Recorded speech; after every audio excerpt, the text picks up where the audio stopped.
Olá, estamos aqui com o projeto Nas Telas, o projeto de fomento aí à cultura, à informação, um projeto que fala aí do audiovisual. E nós estamos aqui, a gente vai falar essa última parte sobre direção, diretores. A gente vai trazer alguns exemplos de diretores também.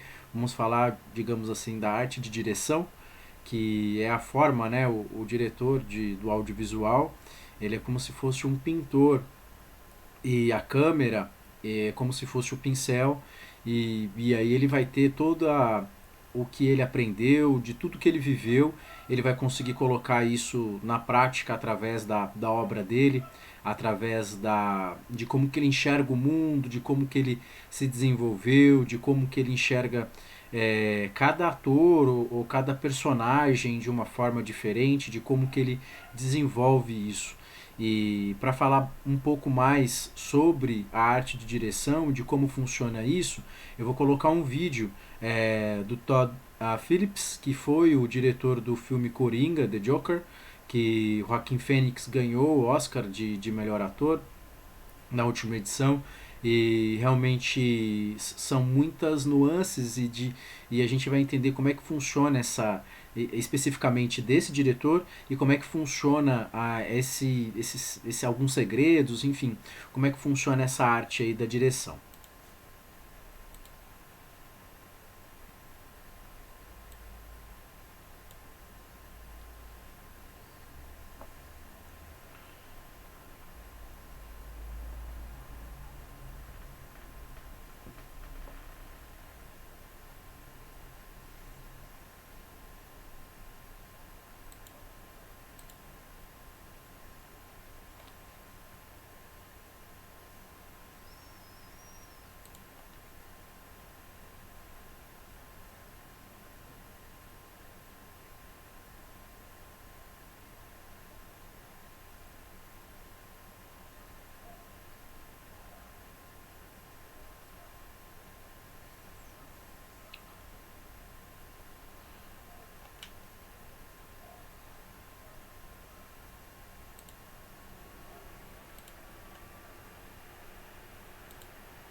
Então nós podemos ver a entrevista aqui do Todd Phillips.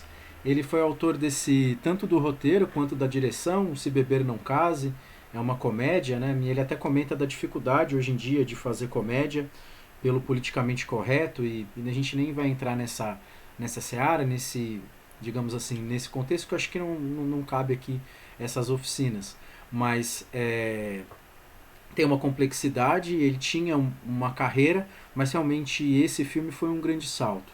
A gente separou aqui algumas partes, ele também, tanto o Todd Phillips quanto o Scott Silver foram os diretores, os roteiristas, perdão, e o Todd Phillips foi o diretor do Coringa, que a gente vai ter uma imagem da produção que é muito interessante também, um diálogo, né, entre o personagem principal e uma outra atriz, e a quantidade de pessoas e a quantidade de informações que a gente tem, de equipamentos, essa parafernália toda, para dentro de um set de gravação. Aqui provavelmente era uma locação ou faz parte do estúdio. Aqui eu acabei não vendo exatamente, mas olha a quantidade de pessoas, de material, de equipamento, e depois se torna uma cena super intimista, só o dos dois. Isso tem que ter a concentração de todos para que os atores fiquem à vontade também e tenham essa percepção. Eu vou aqui colocar o princípio do argumento, né? Eu pesquisei também algumas outras entrevistas desse diretor. A gente tinha falado do argumento. O argumento é o que possibilita aí, o que inspira o roteirista ou o diretor a criar o personagem, a criar toda a história. Então ele coloca assim: qual que foi o princípio do argumento para o filme Coringa? Abordar o que aconteceria com alguém que viesse a crescer em um mundo onde não houvesse empatia. Muito disso foi a primeira coisa da ideia com a qual cheguei a Scott Silver. A primeira coisa que tocamos tematicamente foi essa falta ou a perda, devo dizer, de empatia, que todos sentimos no mundo de hoje em dia. Foi essa a ideia. Então, isso permeou o argumento dele, para ele escrever toda a história, o diálogo, para ele chegar à obra completa. Ele primeiro conseguiu e imaginou, contemplou essa ideia aí de não ter empatia, um personagem que tem empatia. É claro que ele não está fazendo nenhum tipo de apologia ao personagem, alguma coisa do tipo, mas ele está dando um viés mais humano a esse vilão. Acho que todo mundo conhece, né? O filme Coringa, ele é inspirado na história do Batman, e ele é o principal vilão do Batman, que vem da história em quadrinhos do Homem-Morcego. Esse filme ele foi lançado em 2019 e foi um grande sucesso na época, e foi o primeiro filme principal desse personagem, né? É um filme que ele sempre carrega muitos prêmios, sempre tem uma grande repercussão até o lançamento do filme. É algo que realmente atrai um público grande, tanto de jovens quanto de pessoas que gostam, né, das histórias em quadrinhos, de jogos de videogame, enfim, de várias histórias. E tá desde a década de 60 também, né? E isso é uma condição que ele tem. Aqui um outro princípio do argumento foi este, ó. Todo o resto foi construído com essa ideia de como crescer em um mundo que realmente carece de empatia. E se nossa Gotham City, né, for realmente um lugar frio e escuro, cheio de pessoas que realmente não se importam umas com as outras, é de onde vem esse vilão. E é curioso que esse diretor ele também nasceu em Nova York, e Gotham City, que passa nas histórias do Batman, ela é completamente inspirada é, em Nova York. Então tem muita familiaridade. Esse próprio diretor também, sendo de lá, ele conhece muito bem a cidade, cresceu lá nos anos 70 e tem aí uma profunda conexão, uma profunda ligação. Para a gente colocar em ordem prática, aqui eu estou dando a dica: se você for escrever uma história, antes do roteiro é interessante você pensar no argumento e pensar nesses elementos para construir o seu personagem ou construir a sua história. Pensar nessa condição. Eu quero contar uma história de uma grande cidade. Então, mas só que essa cidade é uma utopia, uma cidade perfeita, que todos se dão bem, que todos ajudam uns aos outros. Então, esse é a base do seu argumento, do seu princípio. Então, você vai produzir algo, vai escrever um roteiro de uma cidade que ela é diferente de todas as outras. Que todo mundo se dá bem, que todo mundo. Mas qual que é a problemática disso? Isso vai ser um desafio você colocar lá, ou pelo menos imaginar algo, ou fazer algo completamente diferente, algo que não tenha conflitos, algo que seja extremamente positivo, e isso também pode chocar o público de alguma forma, né? Impressionar o público de alguma forma, ou inspirar as pessoas. Ou você pode colocar um contexto de uma cidade que é bem do interior e não tem tecnologia, por exemplo. Lá as pessoas vivem como antigamente e tem os conflitos de antigamente. E isso você pode colocar como base do seu argumento para poder escrever, para você colocar a forma, né? E desenvolver essa história através do argumento, através do roteiro. Vai depender da sua criatividade. Mas é importante e é interessante você entrar na mente desses grandes diretores, pesquisar sobre a história do cinema, para que você venha com bastante referências, né? A gente vai falar de referências também, de como um autor constrói. E aqui vem uma frase muito interessante do Todd Phillips, que é a seguinte: me considero mais um diretor de atores do que um técnico. Adoro os atores, que são a razão pela qual dei um salto de documentários para filmes. Então, a gente já falou um pouco disso, mas tem diretores que eles são completamente técnicos. Eles coordenam e atuam em cada centímetro, digamos assim, do set de filmagens. Ele que coordena todas essas ajuda também no diretor de fotografia, dá os pitacos dele no diretor de fotografia. Ele já tem uma ideia pré-concebida da iluminação, ele tem uma ideia de toda a parte técnica da logística, e tem diretores que não, que ele já fica à vontade, eles não são tão controladores também. Isso não quer dizer ruim, bom ou ruim, positivo ou negativo. São as características que cada um tem e possui. Isso vai variar do estilo de liderança, né? O estilo de liderança também é algo que a gente pode observar e a gente pode perceber que cada um tem um estilo de liderança, cada um controla mais, cada um vai controlar menos. Tem uns que tem uma necessidade de realmente passar tudo pelas mãos dele, mais centralizadores, outros menos centralizadores. Aqui o Todd Phillips ele já se concentra nos atores, que eu acho que é a principal função de um diretor do audiovisual, é a direção de atores. Ele pode entender muito da parte técnica, é claro, mas a questão dos atores ou até de quem for representar. Muitas vezes você vai ter diretores que gostam de trabalhar com não atores, por exemplo. Pessoas comuns representando um personagem ou representando personagens dele mesmo. Isso a gente tem também na história do audiovisual. Mas o mais importante é o diretor dar característica. No filme, nessa pequena entrevista que a gente viu, ele comenta que ele gostaria, né, de ter uma visão dele que ele concebeu desse Coringa, além de estar vivendo nessa cidade que ele não recebeu empatia de forma alguma. Ele teve uma face, digamos assim, voltada às costas, né? A cidade ficava de costas para esse personagem. Além disso, ele imaginou como se ele fosse um lobo desnutrido. Olha o símbolo, né? Olha a imagem desse um lobo solitário desnutrido. Então, né? E aí ele não estipulou a quantidade ele não estipulou a quantidade ali de peso que o Joaquin Phoenix deveria perder, mas que ele deveria perder uma boa quantidade ali.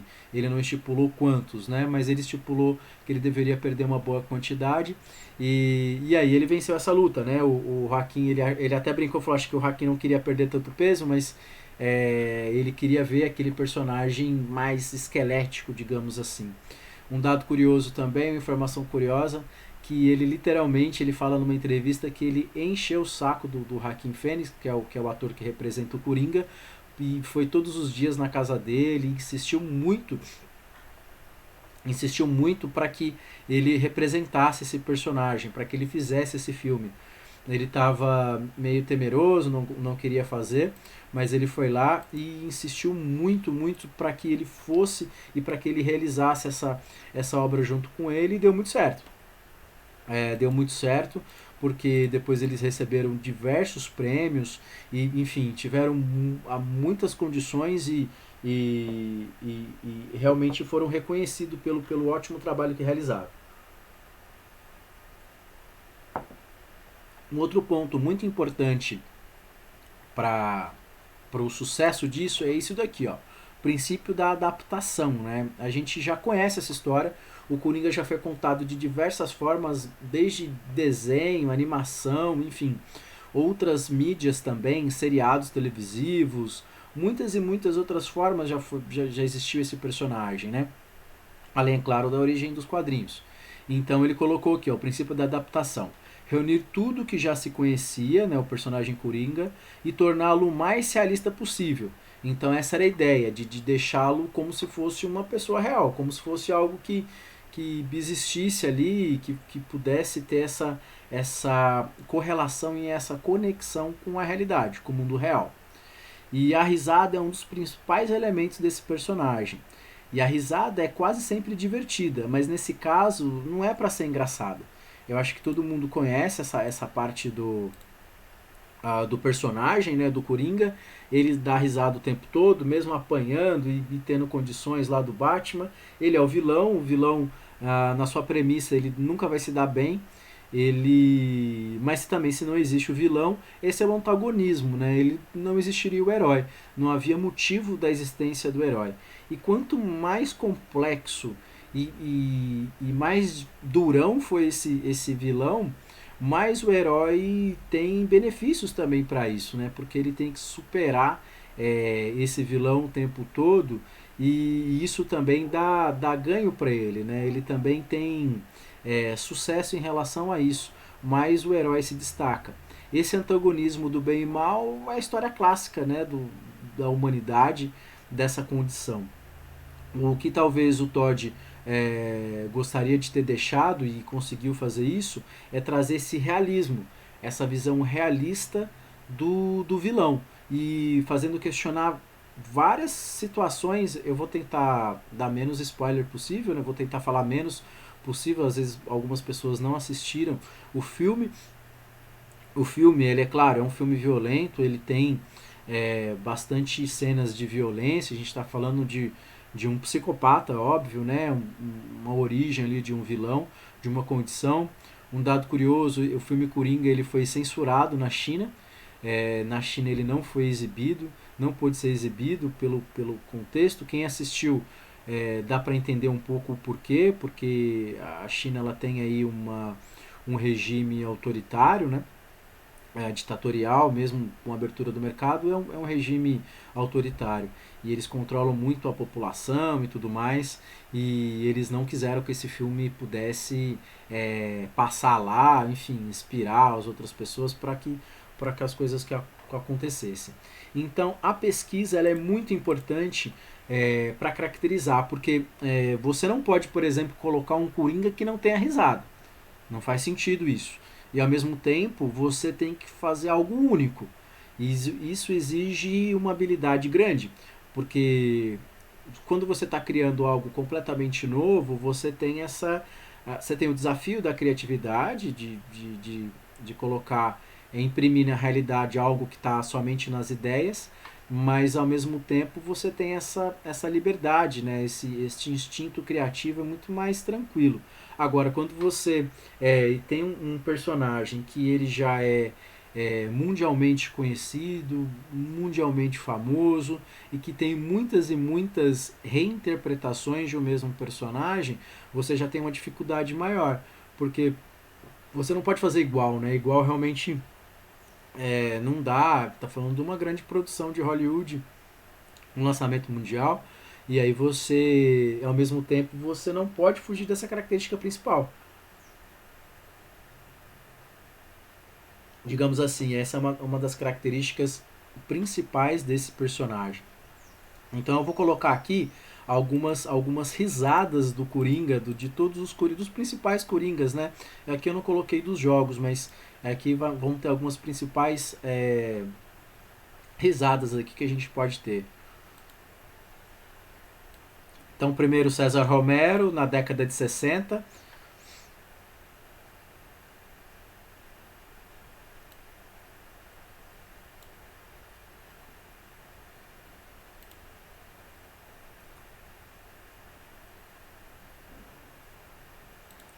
É curioso aqui, eu vou até parar aqui um pouco, esse Coringa é, da década de 60 é aquele que aparecia com o Batman, aqueles pô, pá, aquelas palavras, aquelas frases e aquelas balões de quadrinhos todos coloridos. É uma época diferente, é uma época que era mais lúdico esse Coringa, ele não era tão violento, era mais pastelão, digamos assim. Era uma época também que estava em guerra, Estados Unidos, então ele tinha esse cuidado para que não fosse uma coisa muito violenta, uma coisa muito puxada. Então ele é quase mambembe, é algo. E realmente o César Romero ele foi importantíssimo nesse papel, é quase lúdico, né? Depois a gente vai ter o Jack Nixon, que já foi um vencedor do Oscar, e do filme do Stanley Kubrick, né? E aí ele já esse filme aqui já é de 92, do Tim Burton, e aqui ele já tem já uma live action que eles falam, né? Eles colocam ele como se fosse digamos assim, um filme com personagens humanos, mas que tem as características do quadrinhos.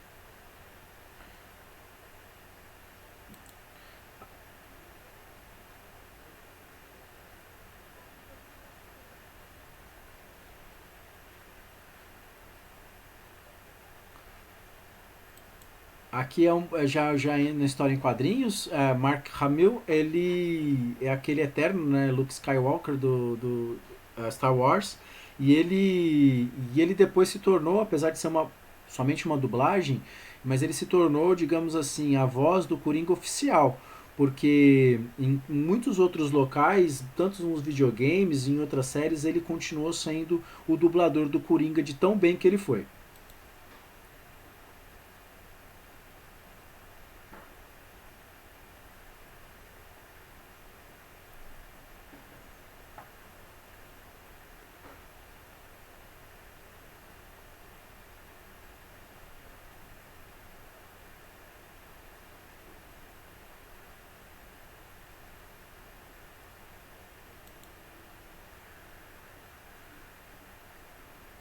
Essa é uma referência clássica ao Homem que Ri. A gente viu nas outras oficinas também essa imagem. Não tem nada a ver com o filme O Homem que Ri, mas visualmente tem tudo a ver com o expressionismo alemão, né, aquele personagem do Homem que Ri.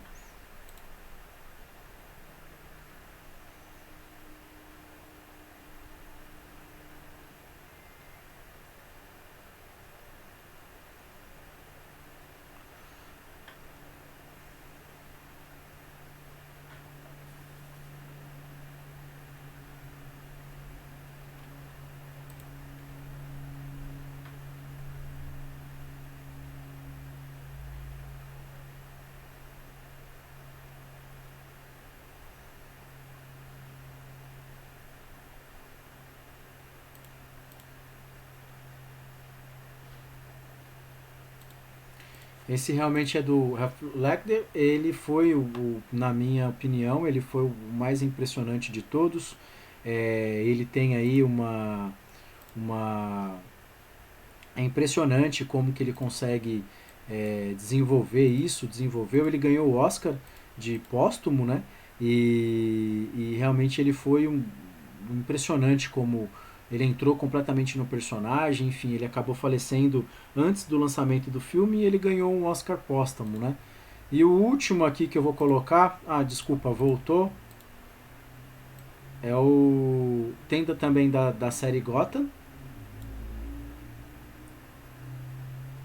É uma série televisiva que conta um pouco da história do personagem.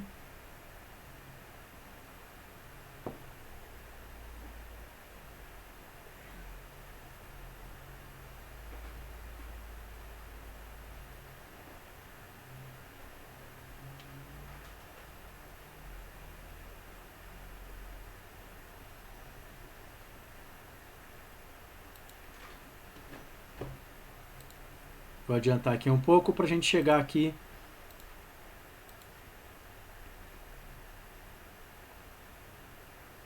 Jared Leto, que foi do Esquadrão Suicida. Que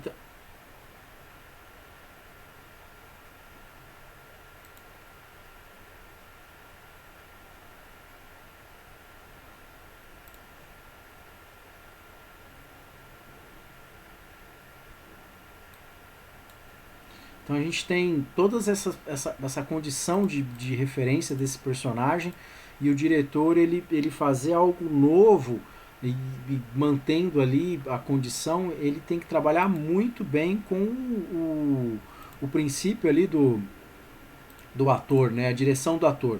Então ele coloca aqui, eu extraí isso aqui da entrevista dele, que a gente viu no começo do nosso vídeo, né? A direção, né? O desafio para o ator encontrar essa risada.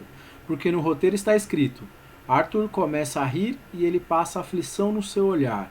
Ele não consegue parar, etc. Então, são pouquíssimos elementos que tem dentro do roteiro e para poder interpretar. Então, e é curioso porque o Todd também escreveu esse roteiro. Então ele colocou dessa forma. Na cabeça dele ele tinha um jeito. E aí encontrar junto com o ator essa risada perfeita, né? essa condição e de maneira magistral ali conseguir colocar isso. E colocar dentro de um contexto e colocar como que o ator. Então é um exercício muito grande. O diretor ele tem que ser visionário, ele tem que ter em mente o roteiro, ele tem que colocar isso em prática e ao mesmo tempo conversar com o ator, explicar para o ator o que ele imaginou, porque realmente dentro ali do roteiro não tem embasamento algum. Ele começa a rir e ele passa essa aflição. Tem atores que gostam de pesquisar muitas outras referências, muitas outras questões e criar algo novo. Tem ator que já não gosta de ver nada, isso vai de cada um. Tem ator que não gosta de pesquisar tanta coisa e criar o dele. Então isso vai variar de cada um. E a risada acabou ficando assim do Coringa.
Realmente é bem impressionante, né? Não foi à toa que esse ator ganhou o Oscar, Joaquin Phoenix, e ela risada, né? É uma visão diferente. Ele se torna algo, né? Ele, dentro do filme ele se torna algo dentro dos outros filmes.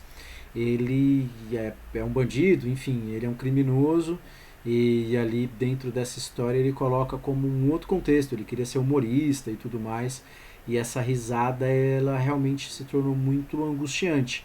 Eles fizeram pesquisa com pessoas que riam espontaneamente também, que talvez sofresse ali o mesmo problema do que esse personagem tinha e como que era isso, né?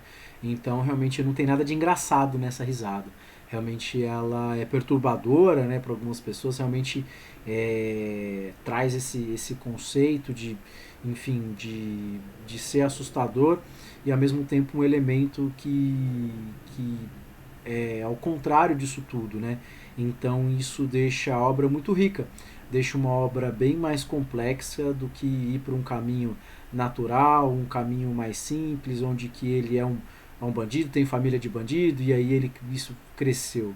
Ali, digamos assim, o diretor ele coloca a própria cidade também como responsável de todo esse processo, né? De toda essa condição. E um dos elementos muito curiosos que o diretor ele coloca é a vivência que ele teve na Nova York dos anos 70, é onde que ele cresceu e onde que ele viveu e cresceu. Então aquilo está muito familiarizado com ele. Tanto os locais quanto os incidentes que acontecem no filme e o tempo de referência também que cada um tem, né? Quando perguntado sobre as referências, ele cita esse filme do Martin Scorsese, está entre um dos grandes diretores, que também nascido e criado em New York, e Martin Scorsese também fez esse filme na década de 80, com Robert De Niro e Jerry Lewis, que é o rei da comédia.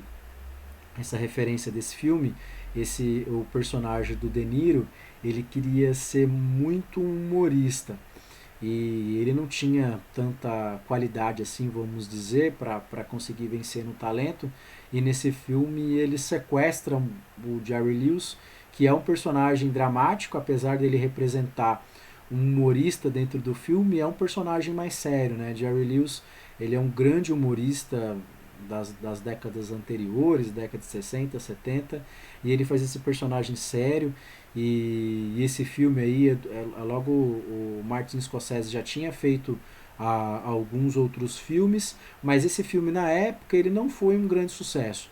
Esse filme ele, digamos assim, né, não deu o retorno de bilheteria quanto na época o pessoal acabou não entendendo muito bem esse filme e depois de um certo tempo ele foi reconhecido sim como uma grande obra do Martin Scorsese, deixando ele com um ar mais cult, assim, no sentido de ser mais reconhecido como uma boa obra. Mas na época ele não foi.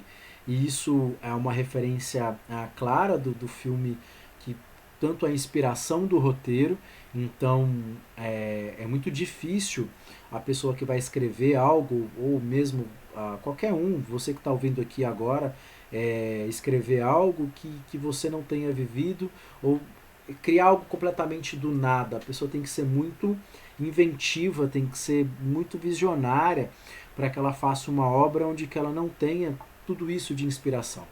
No caso desse diretor do Coringa, tem a cidade dele, que é New York, que coincidentemente aí é a mesma referência clássica aí da Gotham City, do Batman.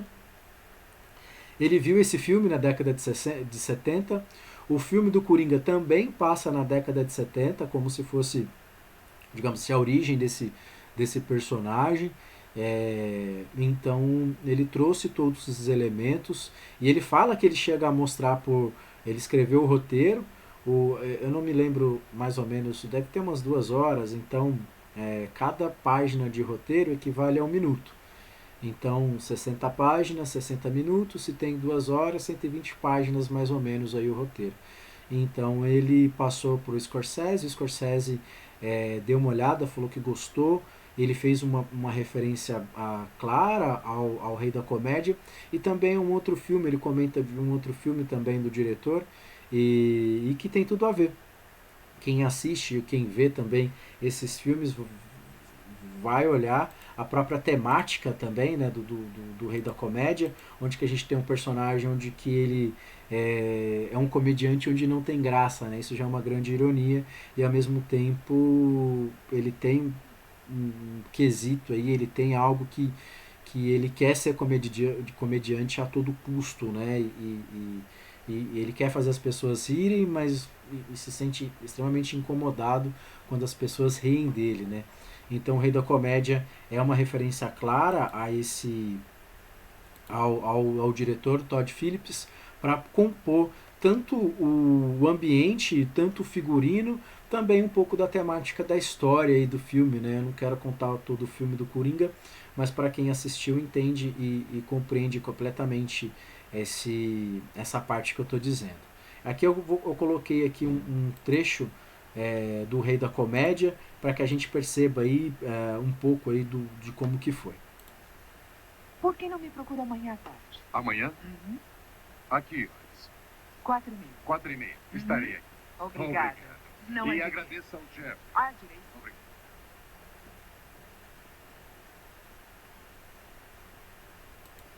Até amanhã.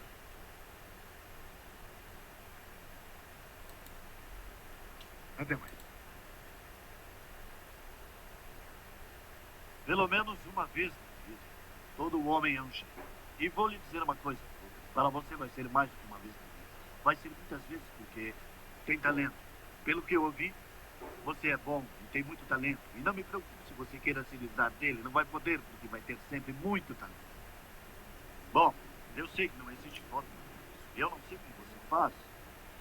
E não estou curioso, por favor, porque eu quero usar o seu material. Quero que compreenda isso. Mas eu tenho que lhe perguntar uma coisa. Como é que você faz isso?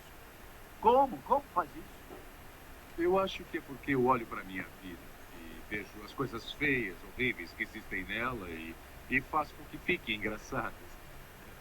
Acontece, sei lá, mas quanto às primeiras falas, acho que são bastante fortes. Eu estava Bem um pouco... fortes? Não? Se fossem mais fortes, você se machucaria. Estavam maravilhosas, seu Petit.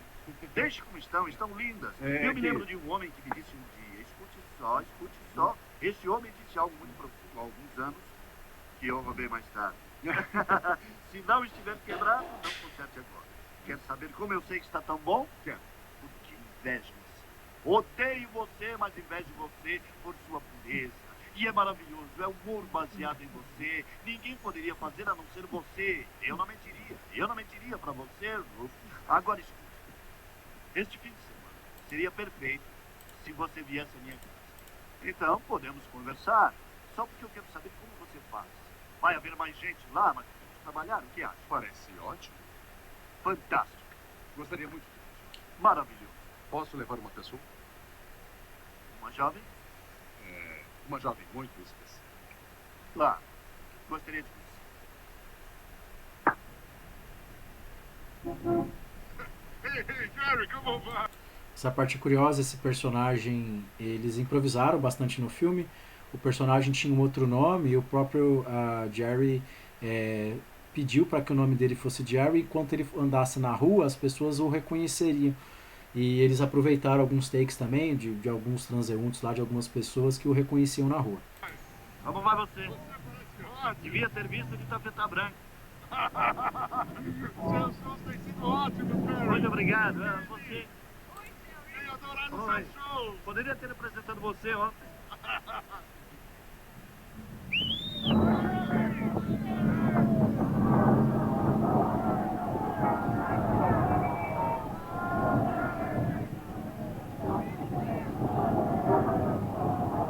Essa daí!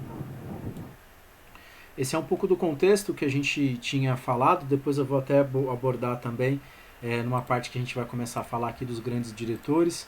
E então realmente serviu de inspiração, é um pouco exagerado ali, eles estão falando do assunto sério, mas o texto muito bem desenvolvido, né? várias frases impactantes ali num curto espaço de tempo. Então esse filme é um filme clássico, tem no YouTube, tem em outros locais também, serve aí de referência clara, tanto para a temática do filme Coringa, quanto as referências estéticas também que a gente pode compreender, o conceito também. O filme passa no final dos anos 80, Coringa aí passa na década de 70, né, mais ou menos, e na mesma cidade.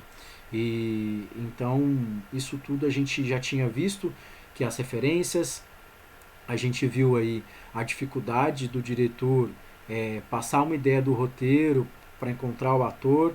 Ele insistiu muito para que esse ator, o Joaquin Phoenix, interpretasse esse personagem. Ele insistiu muito, ele foi chato, né, entre aspas, ele mesmo fala isso. E deu super certo aí, porque realmente ele queria ver aquele ator como esse personagem, né, um ator que entra muito no papel. Ele teve que perder peso para poder realizar tudo aquilo. Ele gosta, digamos assim, né, o diretor ele falou que saiu da parte de documentários por causa dos atores, dessa dificuldade de desenvolver, enfim. São realmente muito curioso você ver essa história toda e ver que nada foi por acaso, né? Que foi uma série de ações, uma série de condições e conceitos, mesmo servindo de referência de outras obras, foi fundamental ali para ele ter essa condição e, e transmitiu a verdade dele, né? Ele conseguiu ser reconhecido e deu um salto dentro da carreira do próprio diretor. Realmente ele deu um salto aí com esse filme. O filme foram 11 indicações para o Oscar, incluindo o melhor filme, melhor diretor, vencendo em melhor ator para Joaquin Phoenix e melhor banda trilha sonora para Yildur Guðmundur. Eu acho que, enfim, deve ser mais ou menos assim que pronuncia. Então, é claro que o Oscar, com todo respeito à premiação, ele é mais focado na área comercial, não tanto artística dos filmes, né? Os filmes eles têm que ter esse peso, na maioria das vezes, comercial também, focado em grandes estúdios, né? Grandes, gigantes produções, multimilionárias, mas de toda maneira é uma obra de grande referência, né? Mas além disso eles ganharam, o Joaquin Phoenix ganhou em tantos outros locais, ele ganhou muita premiação, ganhou prêmios em todos os locais devido à magnitude da representação que ele fez com esse personagem, que é uma construção do diretor. O diretor ali foi fundamental, tanto na escolha quanto na direção do ator para que ele chegasse naquele conceito. Ele tinha uma ideia daquele personagem e o Joaquin Phoenix, através da experiência dele, conseguiu retratar e realizar isso, enfim, conseguiu colocar em prática, devido aí à importância e a base aí dos grandes diretores.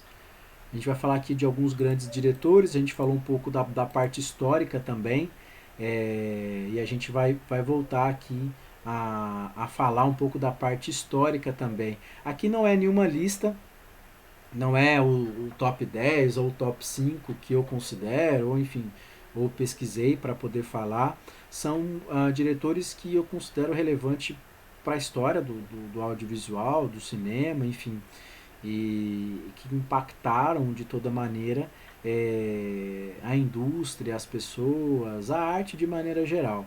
Eu vou começar aqui com um gigante que é Alfred Hitchcock, que iniciou a carreira na Grã-Bretanha em 19, com diversos filmes de sucesso, e ele estabeleceu o gênero suspense, por exemplo, né? Ele foi na época quando ele começou a fazer esses filmes não tinha esse termo e ele foi lá e cunhou, né?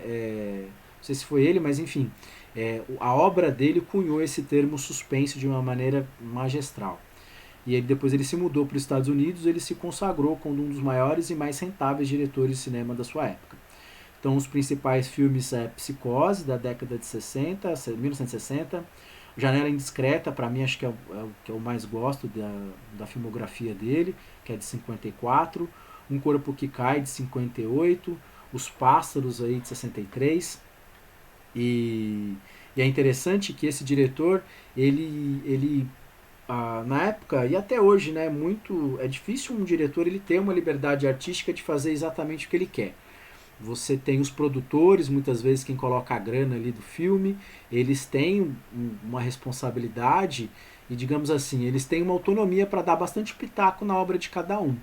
E o Hitchcock, ele era daqueles diretores que a gente falou da diferença, né? O Todd, por exemplo, ele está focado, o Todd Phillips, que é esse do Coringa que a gente acabou de ver, ele mesmo falou que está focado nos atores. O Alfred Hitchcock, ele já ficava focado completamente em tudo. Ele colocava, dentro da cabeça dele, o diretor ele tem que ser responsável por toda a obra. E ele cuidava de absolutamente todos os detalhes, extremamente centralizador, mas no bom sentido. E ele entregava o filme ali sem muita margem. A gente vai ver nas próximas oficinas sobre montagem e edição. Ele entregava ali o filme completamente redondinho e do jeito que ele criou. Porque se alguém quisesse mudar muita coisa, não tinha espaço, não tinha material adicional, não tinha cenas adicionais, não tinha parte da trama. Ele gravou a trama de um jeito, depois conseguiu editar de outro.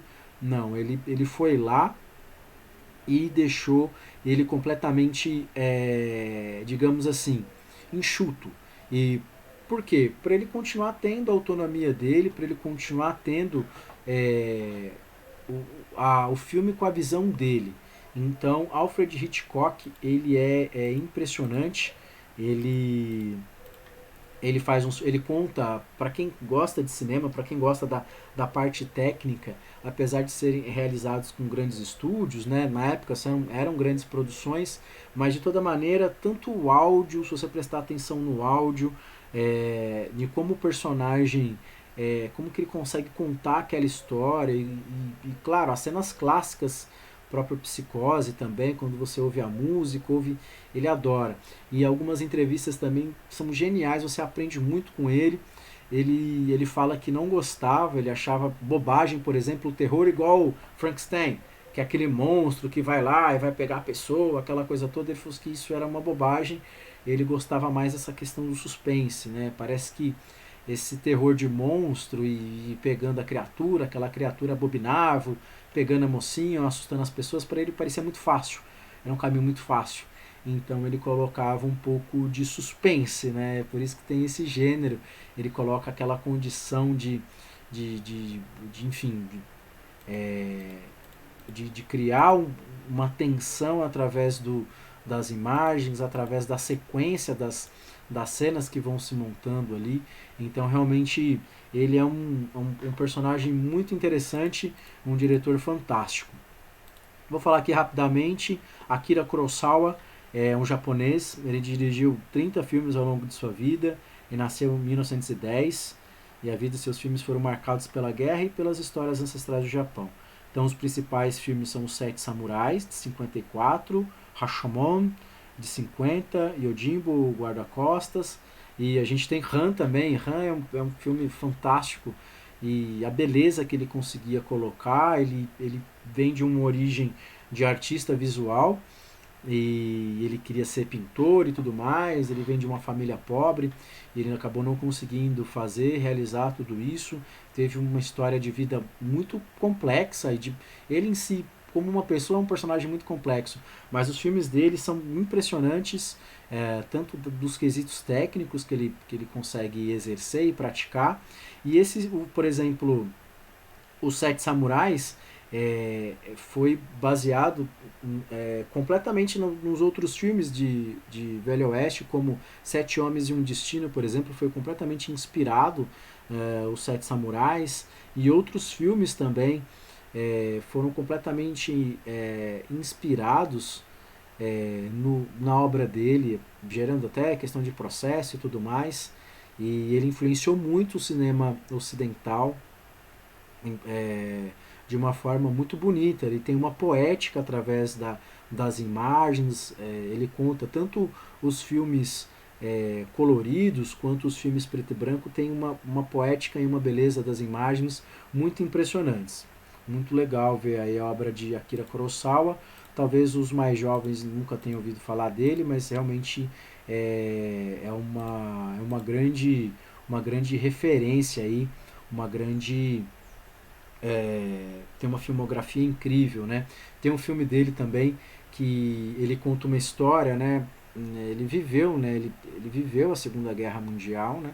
Tanto aquela parte terrível da bomba atômica, e ele conta uma história também de uma família que tem esse medo, e depois ocorreram testes que foram realizados no Pacífico, e haviam chuvas radioativas que caíam no Japão, em determinadas regiões, e ele depois faz um filme que conta a história da família que vem para o Brasil, por exemplo, para fugir desse terror de nuclear e tudo mais, e foi um filme também de referência nesse sentido.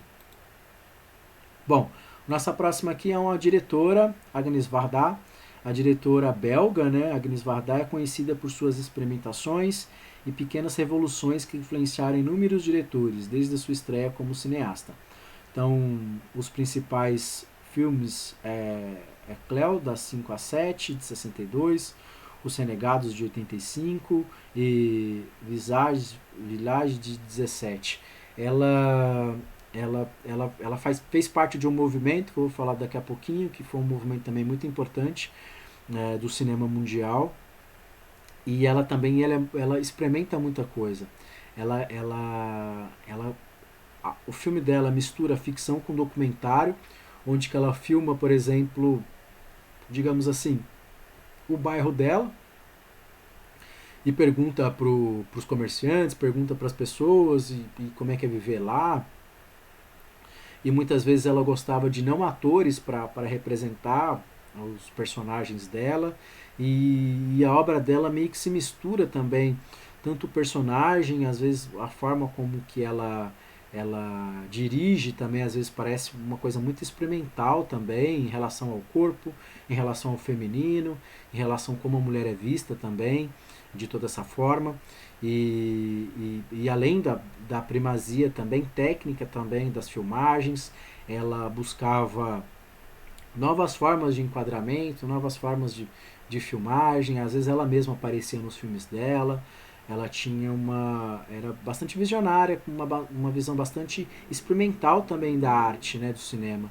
Ela tem essa condição, ela foi a única diretora de um movimento que a gente chama de nova onda, né? Nouvelle Vague, que é em francês, que é uma nova forma de quebrar paradigmas, de quebrar verdades, de quebrar a forma como se gravava, de como se realizava as obras na época. Ela foi a única diretora desse grande movimento francês, do cinema europeu, e ela trouxe aí bastantes elementos, bastante condições interessantes para que a gente possa vivenciar também, né? É claro que a gente não tem tempo para colocar grandes diretores, daria para fazer com 30 diretores, 40 diretores, uma lista aí facilmente, no mínimo 10, mas enfim, a gente vai passar aqui rapidamente por alguns grandes diretores, né? Tem esse aqui, Jean-Luc Godard, que é um revolucionário do cinema, né, nos anos 60, com um movimento que ficou conhecido como Nouvelle Vague, que eu acabei de falar, Nova Onda do cinema, apresentava temas rotineiros com realismo fotográfico, atuações por vezes improvisadas e baixo orçamento. Então os principais filmes é Acossado e Brande Apart, que é de 64. Esse diretor também enfim, faz parte de um grande movimento, assim como Truffaut também, se vocês forem pesquisar. Truffaut era um crítico de cinema, ele foi fomentar o cinema na França através de publicações, ele tinha um grande conhecimento sobre isso, e eles desenvolveram, né, esse movimento dessa nova onda, né, e ela tem algumas características muito interessantes, essa nova onda, que é a valorização do cinema de autor, a quebra da linearidade narrativa, a valorização de ambientes externos, temas do cotidiano, a inovação na maneira de filmar. Esse movimento ele foi muito importante, ele foi, como o próprio nome diz, ele foi revolucionário, e ele trazia câmeras pequenas para filmar na rua, aproveitava a luz do dia, a luz solar, ele trazia todas essas condições e esses elementos aí para poder desenvolver e colocar toda essa forma, né, de vivência. É muito interessante também que esse movimento ele ficou conhecido como a forma de...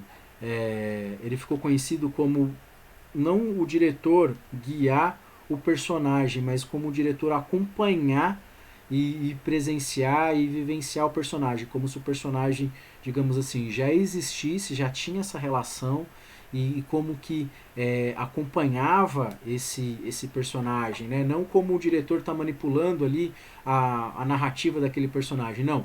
O personagem existe, ele tem, entre aspas, vida própria, o diretor ali só está com a câmera na mão acompanhando aquela história, né? Isso traz um frescor, ele traz uma vivência, ele traz... é muito diferente. Eu achei até interessante colocar aqui um trecho desse vídeo para a gente ver aqui de Acossado. Maintenant je fonce, Alphonse.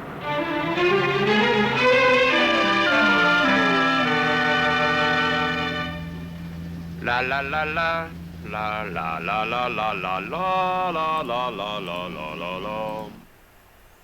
Ah, pera, acabei tirando aqui, desculpa. Maintenant je fonce, Alphonse.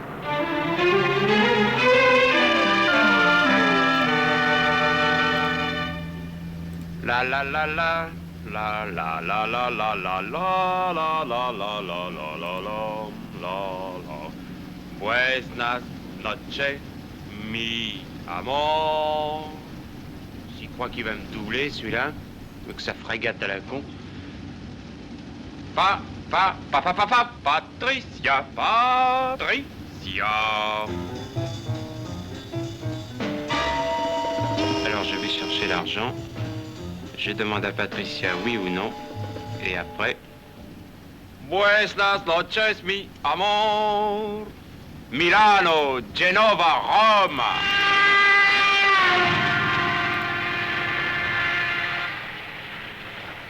C'est joli la campagne.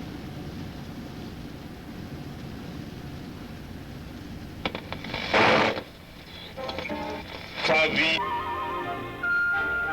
J'aime beaucoup la France.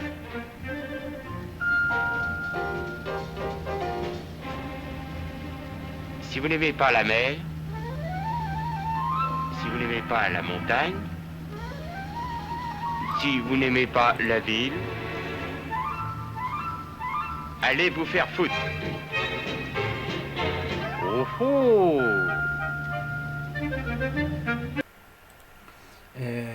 É muito curioso o filme, né? Como vocês podem ver, ele tem uns cortes assim que vai mudando, parece que deu errado alguma coisa, uns cortes mais brutos, né? O personagem olha para a câmera e fala com a câmera como se fosse ali, realmente ele quis provocar tudo aquilo. É muito curioso, tem uns documentários do pessoal falando sobre essas referências, e editores famosos eles falam, olha, ou esse diretor ele não tinha a menor ideia do que estava fazendo, ele realmente queria romper com tudo que estava acontecendo. E no caso aí era a primeira opção, né? Ele estava rompendo com tudo que existia naquela época e com tudo que havia naquele momento, né? Ele conseguiu romper tudo isso e os cortes, eles não ligavam muito para esses cortes, ou colocavam alguns elementos ali, alguns enquadramentos diferentes também.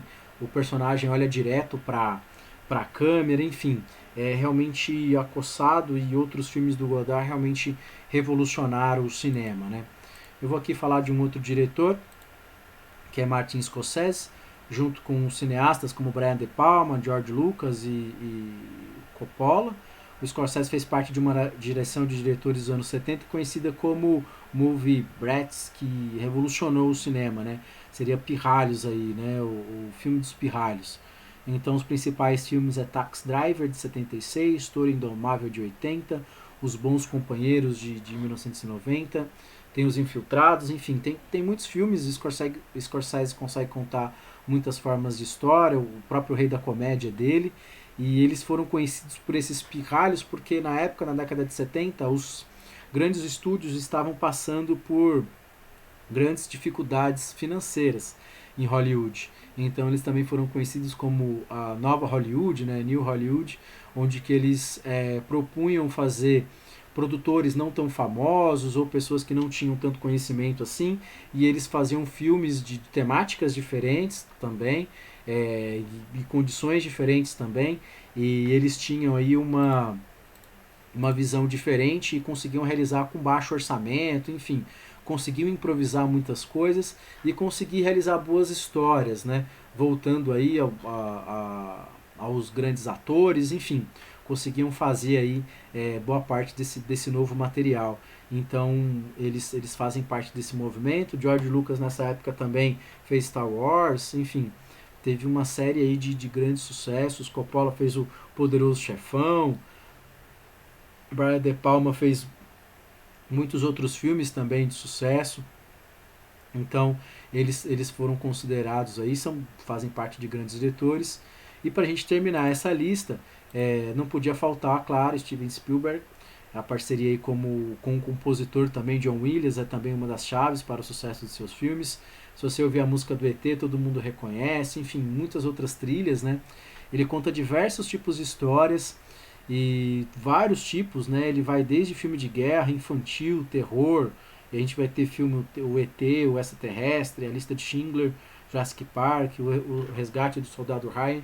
Ele vai figurar como... Ele começou com 13 anos, ganhando um prêmio e uma bolsa de estudo, fazendo um curta-metragem. E ele vai ser um grande... Vai estar figurando na lista dos grandes diretores mundiais, até pela rentabilidade, né? Todos os filmes dele já lucraram muitos bilhões.